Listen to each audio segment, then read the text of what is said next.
కాకినాడ నగరపాలక సంస్థ ఆధ్వర్యంలో ప్లాస్టిక్ ను నిషేధిద్దామనే అంశంపై ఆనంద భారతి గ్రౌండ్స్ లో ఏర్పాటు చేసిన అవగాహన ర్యాలీని జిల్లా కలెక్టర్ ఎంఎన్ హరేంద్ర ప్రసాద్, ఎమ్మెల్సీలు కరి పద్మశ్రీ, పేరా భక్తుల రాజశేఖరం, ఎమ్మెల్యే వనమడి వెంకటేశ్వరరావు జెండా ఊపి ప్రారంభించారు.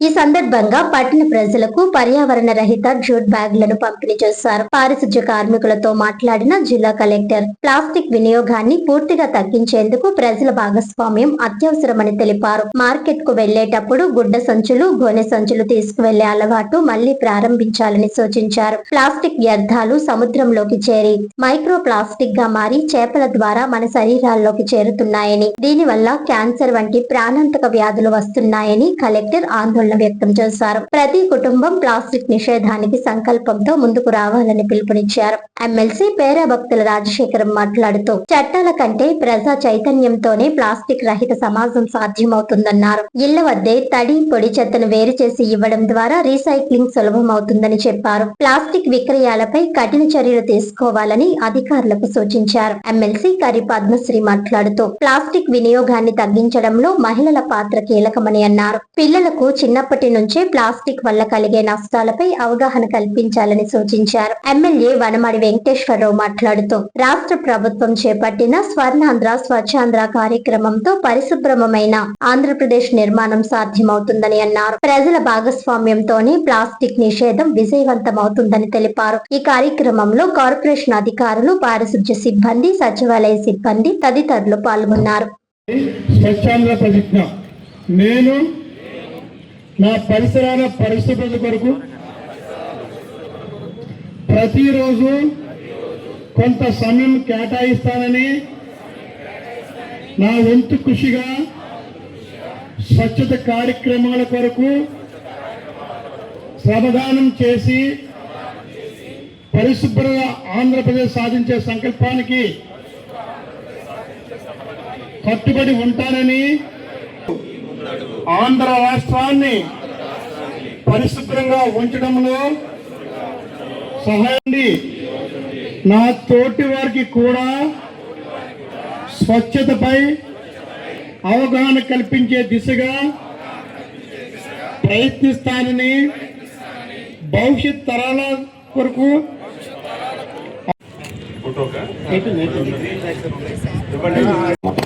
ముఖ్య అతిథులుగా వచ్చేసినటువంటి స్థానిక ఆదేశాల మేరకు ప్రతి 3వ శనివారం ప్రతి నెల కూడా మనము స్వచ్ఛాంధ్ర స్వర్ణాంధ్ర కార్యక్రమం నిర్వహించుకుంటున్నాము.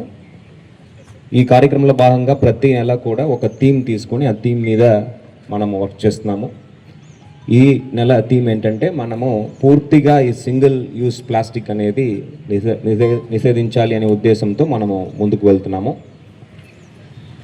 ప్రజలందరూ కూడా ఈ స్వచ్ఛాంధ్ర స్వర్ణాంధ్ర కార్యక్రమంలో భాగస్వామ్యమై మనము అందరూ కలిసి పని చేస్తే తప్ప ఈ స్వర్ణాంధ్ర సాధన అనేది సాధ్యం కాదు.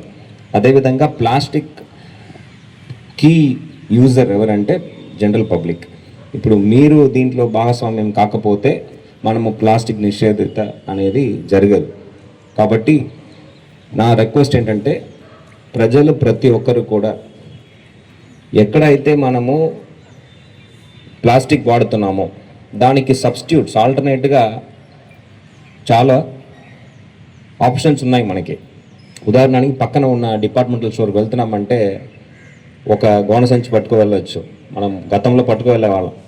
ఈ మధ్యలో మనము స్టైల్ కానీ లేకపోతే మనము ఎందుకు అదే ఒకసారి తీసుకువెళ్ళాలని కానీ ఒక 5 రూపాయలు ఇస్తే వాళ్ళు పాలిథిన్ కవర్ ఇస్తాడా అనే ఉద్దేశంతో మనము ముందుకు వెళ్తే మనకి ఖర్చు అవుతుంది. ఆ ప్లాస్టిక్ చివరికి మీ డ్రైన్లోనే వచ్చి కూర్చుంటుంది.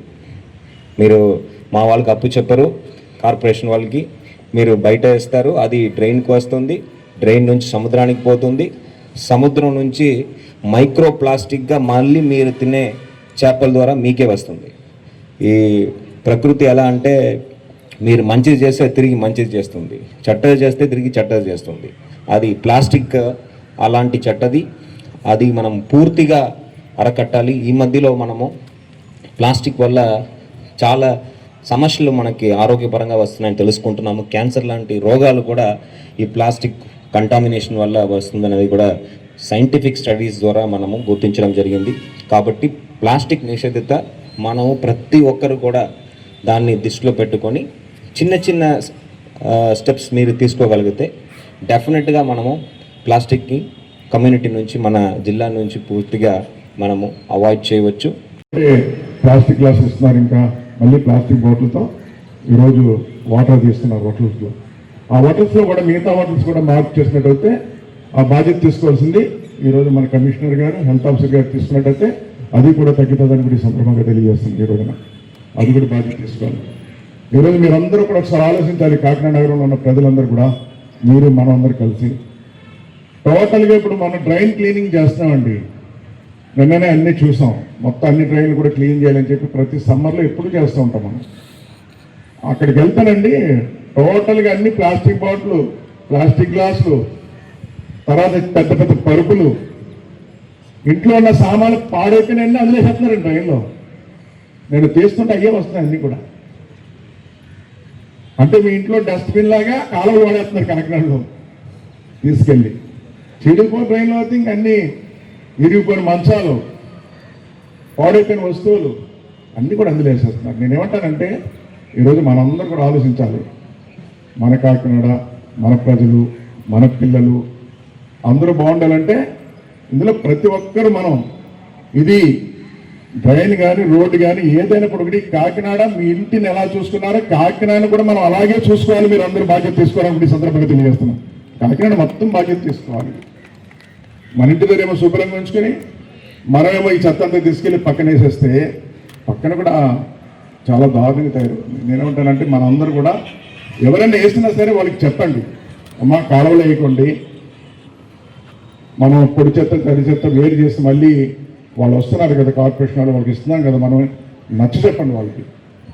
మనం అక్కడి నుంచి అవేర్నెస్ తీసుకురావాలి, వాళ్ళ దగ్గర నుంచి అవేర్నెస్ తీసుకురావాలి. ఇప్పుడు చాలా వచ్చింది, రాలేదంటలేదు. కానీ ఇంకా కొంతమంది నైట్ టైం వేసేస్తున్నారండి. పగలేస్తే మేము చూస్తామంటే నైట్ వేసేస్తానని చెప్తున్నారు. నేనేమంటానంటే ప్రజలకు విజ్ఞప్తి చేస్తున్నాం ఈ రోజున మన కాకినాడ, అదేవిధంగా మన ప్రాంతాన్ని, మన వీధిని, ఆ వీధిలో ఉన్న వాళ్ళందరూ కూడా ఈరోజు చెప్పాలంటే ప్రజలు అలా ఉన్నప్పుడు కూడా ఈరోజు ప్రతి ఇంట్లో కూడా అక్కచెల్లెలు ఉన్నారు, డ్వాక్రా మహిళలు ప్రతి ఇంట్లో ఉన్నారు. ఈ రోజున మన కాకినాడలో 70,000 మంది ఉన్నారండి, అంతేనండి, 70,000 మంది. ప్రతి ఇంటికి ఒక అక్కచెల్లి ఉంది. నేనేమనండి ఇది పూర్తిగా అమలు జరగాలంటే ఆ అక్కచెల్లెల చేతిలోనే ఉంది, డ్వాక్రా మహిళల చేతిలోనే ఉంది. మీరే చేయాలి, బాధ్యత తీసుకోవాలని కూడా సందర్భంగా తెలియజేస్తున్నాం. అవునా కదా? మనం ఈ వేస్ట్ గురించి, అలాగే ప్రాపర్ డిస్పోజల్ గురించి, ఇలాగ ప్రతి థర్డ్ సాటర్డే మనం ఒక బెస్ట్ ఇనిషియేటివ్ తీసుకొని అవేర్నెస్ ప్రోగ్రామ్ అనేది కండక్ట్ చేయడం జరిగింది. మరి ఈ రోజు మనం ఈ ప్రోగ్రామ్స్ పెట్టుకున్నామంటే we have disturb the nature అని చెప్పొచ్చు. మనం మేబీ డైరెక్ట్లీ ఆర్ ఇండైరెక్ట్లీ, అంటే ఇంట్లో యూజ్ వల్ల అవ్వచ్చు, బయట యూజ్ వల్ల అవ్వచ్చు, రెండు విధాలుగా కూడా డిస్టర్బెన్స్ అన్నది జరిగింది. సో లాంగ్ బ్యాక్ అంటే జాబ్స్ చేయడానికి కుటుంబం నుంచి ఒకరిద్దరు వెళ్తే వాళ్ళ యూజ్ ప్రకారం పర్చేసెస్ అవన్నీ చేసేవారు. కానీ ఈరోజు ప్రతి ఒక్కరు కూడా ఇంట్లో ఉన్న ఫైనాన్షియల్ భారాన్ని తట్టుకోవడం కోసం అని చెప్పేసి బయటకు రావడం జరుగుతుంది. దాని ద్వారా ఏంటంటే దారిలో మనం ఇప్పుడు చూస్తాం సింగిల్ యూజ్ ప్లాస్టిక్ ఎక్కువగా ఉన్నది. వాటర్ బాటిల్స్ అంటే ఈ థర్స్ట్ అన్నది, దాహం వేస్తే వచ్చేసి వెంటనే ఇంటి నుంచి ఒక బాటిల్ క్యారీ చేయకుండా బయట ఎక్కడ పడితే అక్కడ అవైలబిలిటీలో ఉన్న ఈ వాటర్ బాటిల్ మనం కొనడం జరుగుతుంది. అలాగే ఈ డ్రింక్ బాటిల్స్ అంతా కూడా అంటే రకరకాల బ్రాండ్స్ వచ్చాయని చెప్పేసి ఏంటంటే ఇది బాగుంటుంది అని చెప్పే ఉద్దేశంతో మనం తీసుకుందాం. కానీ మనం తీసుకోవడం ద్వారా మనం ప్రకృతిని పొల్యూట్ చేస్తున్నాం అన్నది మనం మర్చిపోతున్నాం. సో మనం అందరూ కూడా బయటికి వెళ్ళేటప్పుడు ఇంటి నుంచి 1 స్టీల్ బాటిల్ కానీ మనం క్యారీ చేస్తే it will give you almost 1 year life అన్నది ఉంటుంది చక్కగానే. సో అది యూజ్ చేయాలి. ఫర్ ఎగ్జాంపుల్ చెప్తానండి, నేను రీసెంట్గా ఒక 2 years back I have visited Mathura, అంటే కృష్ణుడు పుట్టిన ఊరు మథుర. వెళ్తే ఆ ఊరిలో నాకు ఒక సింగిల్ ప్లాస్టిక్ బాటిల్ కూడా కనిపించలేదండి.